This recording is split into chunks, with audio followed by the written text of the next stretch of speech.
اتكلمنا عن إعادة تدوير البلاستيك، والنهاردة هنتكلم عن الشنط الكروشيه. شايفين جمالها وحلاوتها لما هتكمل كمان؟ طبعا. الكلام عن الشغل اليدوي والهاند ميد وشغل الكروشيه بالذات مش هينفع في فيديو واحد ولا اتنين، لانك انت عشان تتعلمي الكروشيه عايزة مجموعة فيديوهات من اول خطوة لاخر خطوة. ان شاء الله ننزل لكم شنطة كاملة من اولها لاخرها.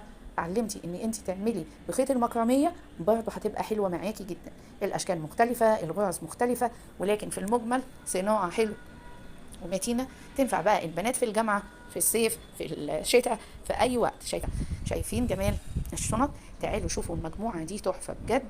وفي شغل زي ما قلت لكم بخيط المكرمية، او الشنطة ما فيهاش مكان للفلوس الفكة، تقدري تعملي بوك صغير زي كده. شايفين اهو حاجة كده